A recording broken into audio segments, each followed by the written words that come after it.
TMT Malzak.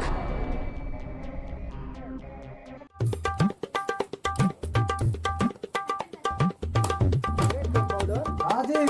आगे लगा हाँ डॉक्टर साहब। यार का कहीं का करे चल झूठो मुठो के कोनो काम ना धंधा बा। हाँ। ऐसा स्थिति भइल कि गांव वाला सब कोनो के तबियत खराब नहीं करो का करे चल झूठो खाली अब का करल जाओ है खरवास में। अब अभी पूरियो तो लोग नहीं खाते बियाह शादी में कि पेट खराब होगा कि अपन रोगी आओ है खरवास में का है आ कतनो बात तो घर के आदमी अपन बचाइए के खाता में। बात तो ठीक है उपाय तो ना हाँ? कंपनियों के दुकानदारी चलो तो उपाय है तो एगो बागे। अब लागत है कि अब प्रचार करे के पड़ी रोडे रोडे घरे घरे जाके। हो हाँ उहे सही रही। ठीक चले के चल जा हॉर्न बहान ले बानी आगे से रेडी करके रख ले बानी साल के पर घूमल जाई।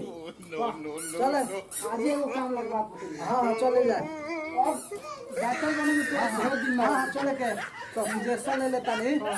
सब कस लिया था यही में है ना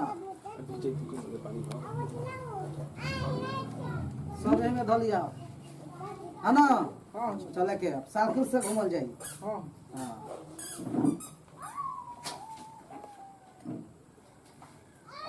कम करो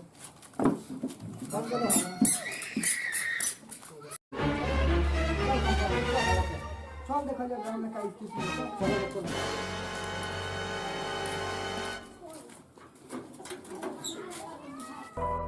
आ गनी डॉक्टर साहब आ गनी डॉक्टर मुँह डॉक्टर रुआ खेत रुआ घर रुआ दुआरे के सामने रुआ गांव है रुआ मोहल्ला पेट पे घर रहा था मुर। अब डॉक्टर साहब रुआ घरे घरे घूमता नहीं जेकरा भी कोनो प्रकार के दिक्कत होके आवे बाहरी घर से बाहर निकले दिखावे 2 मिनट में मात्र बीमारी दूर करे जल्दी जल्दी बाहर निकले लो आई लो जल्दी डॉक्टर मुँह डॉक्टर रुआ लोग के घरे रुआ लोग दुआरे दुआरे घूमता नहीं आई जल्दी जगह भी पेट दुखाता घराता दे छितराता जल्दी आई जल्दी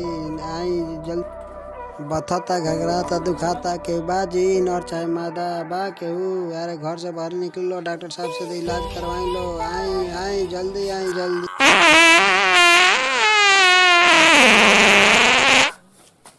अरे डॉक्टर साहब बड़ा पेट झड़ता एकदम डायरेक्ट हो गया हमार। अरे तो यही से बात है तो हमके गांव में घूमने कहाँ हम सब घूम के आगो नहीं सोने एगो रोगी ना मिलो रोरा खेत का कोई बहरी निकले के मन नहीं करत खेत में से आओ रे भाई वो पहिल का बहनी आओ राजा का पर का होता पेट झड़ता रुकत नहीं थी ना बाग बुरी तई तो मिनटों में कर पीछे घूम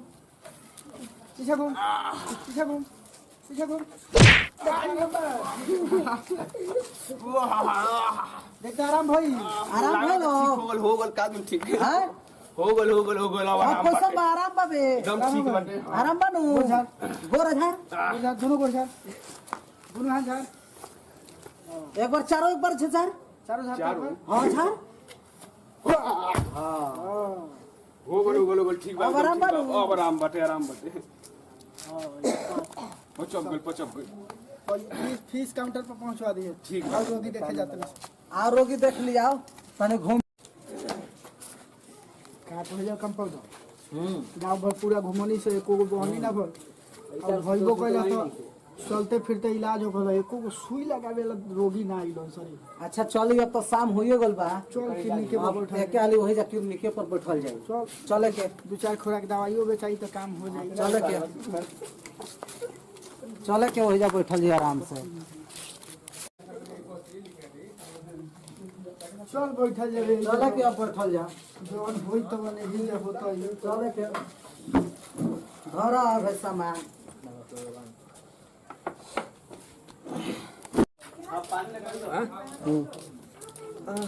अरे बाप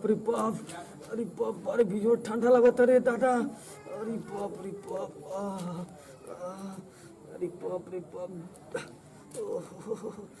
यहाँ तक डॉक्टर लगे जाए के पड़ी सलाह बर्दाश्त ना होई अरे बाप का होल अरे बाबू रे उठा मर बाबू हां अरे बीजो ठंडा लगत रे खाना था हां स्कूल में डॉक्टर आला हो सका हां फ्री में इलाज होता चलो ना अरे बाप रे बाप चल बाबू तो नंबर ले चल उठा के अरे उठा और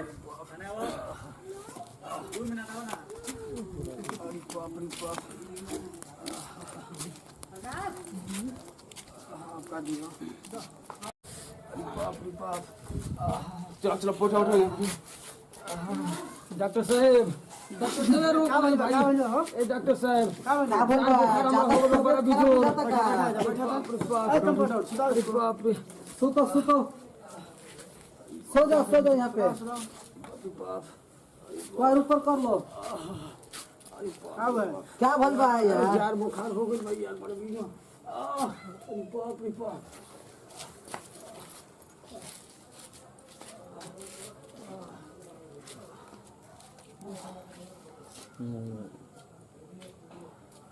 अरे पाँव ठंडा लगते है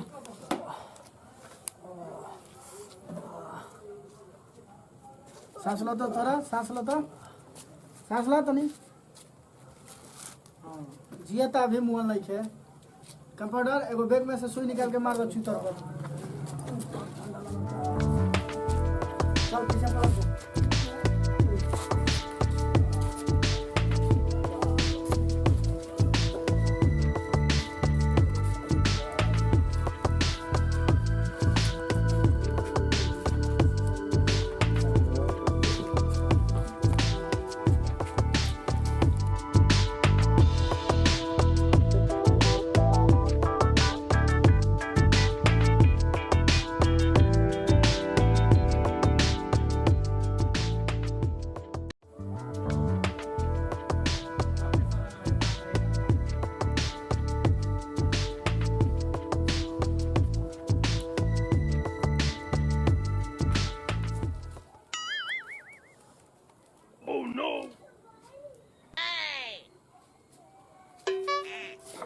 तनी बेल्ट ढीला करिह जींस खोलिह ए साला है करो तक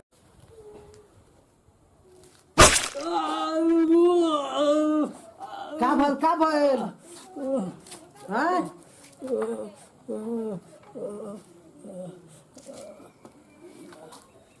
बाप रे बाप होई लेटिंग ना कोले रोला का हो मर दिया सुई में लाग गो लेटरिंग है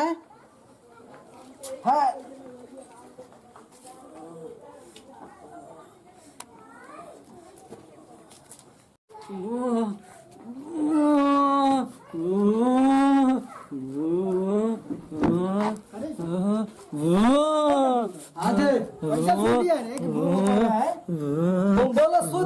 सुई दे दिया कौन दिया लाल का कि प्यार का लाल का अरे सावा वो तो बोका वाला है तो बोका वाला तो अनु बोला सुई दे नहीं वो कहियो कंपाउंडर के कंपाउंडर रहे कहियो डॉक्टर ना होगा अब डॉक्टर साहब रोरे को है सुई दे नहीं दे बच्चा भाग यहाँ से भाग हाँ तो भाग भाग भाग दे नमस्ते प्रणाम आई भैया हम सुनील बिहारी आज बहुत खुशी के बात बा कि लगातार हमने के वीडियो बनत हवे बनत रही दुलार प्यार दिलोगिन मनोरंजन भरपूर होई कहे के मतलब बा कि आज पूरा हम अपन माने कि लास्ट महीने के दिन बा तो पूरा टीम से अपन परिचय करावतनी भाई हमारे कैमरामैन सोनू कुमार कृष्णा कुमार महतो प्रणाम रूपेश कुमार महतो नाम सुनील कुमार हम अनहरा ये है हम है कंपाउंडर जी हम वीडियोग्राफर सोनू